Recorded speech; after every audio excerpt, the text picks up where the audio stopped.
كده امر الريكتانجل. الامر بتاع الريكتانجل ده احنا قلنا ايه؟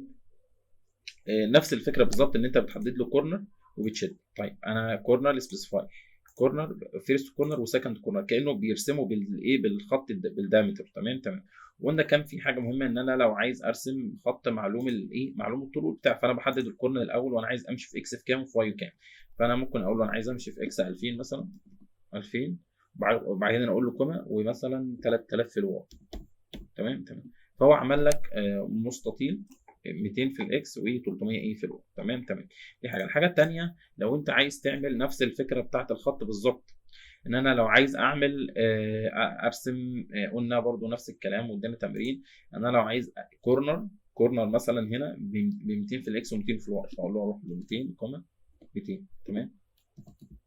فهو مسك لك ايه، دايره من 200 في الاكس و200 في الواي. طبعا مش واضح عشان ايه، اللي انا عامل ايه، زوم كبير قوي. تمام. فانا هحاول اظبط الزوم. قلت لكم تظبطوا الزوم دي ازاي، ان انا مثلا لو عملت خط كده مثلا، فالاقيه مثلا الخط ده مثلا طوله 26000 تقريبا وحاجه، فانا لو رسمت اي حاجه في بعد كده مش هتبقى واضحه. فقلت له ممكن تقول له 20 انتر مثلا، والخط مثلا وقلت له سكيل. فانا رسمت خط 20 مللي. ال 20 مللي دي بالنسبه لي حاجه صغيره قوي، فممكن تيجي هنا قلنا على العصايه دي عشان يعمل لك ايه، زوم تو فيت، فعشان ايه تبقى ايه الدنيا ظاهره قدامك. اوكي.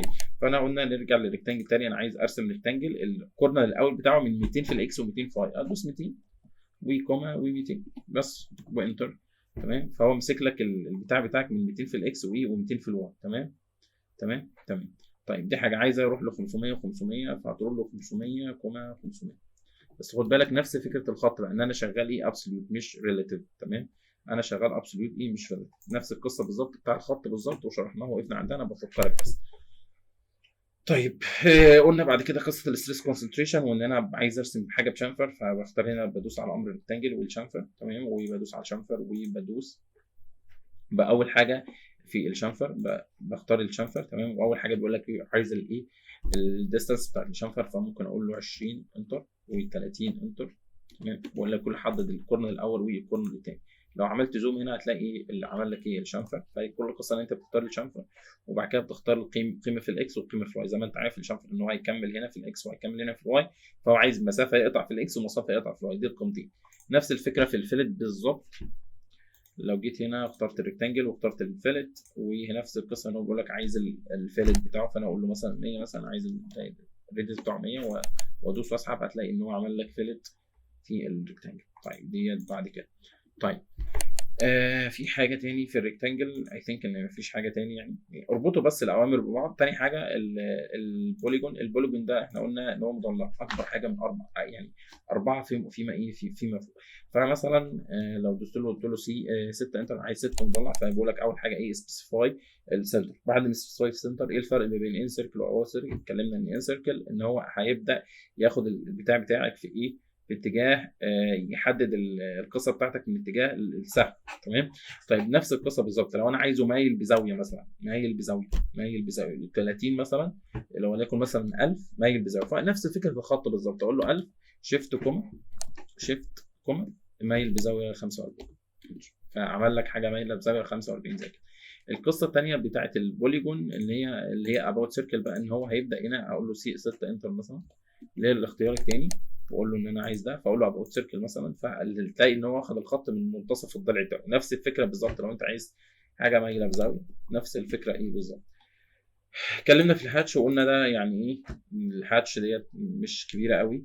احنا بنتعلم هاتش من اللي انت هنا، وقلت لك العب فيها بقى في الاعدادات بتاعتك ديت زي ما انت عايز هاتش بالطريقه ديت، انت بتختار كلوز بروفايل عشان تبدا تعمل عليه الهاتش بتاعتك.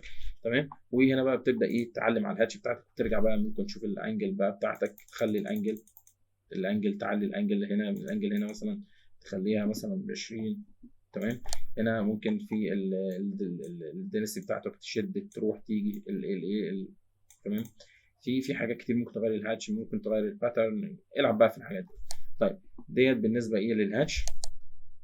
طيب نرجع بقى هنا وصلنا امر اللي هو ايه، الاليبس قلت هو دايره بس ايه، بدل ما بتدخل له ار بتدخل له 2 ار، ده اي اليبس في الدنيا. فاول حاجه سنتر هتقول له انا هبدا من هنا.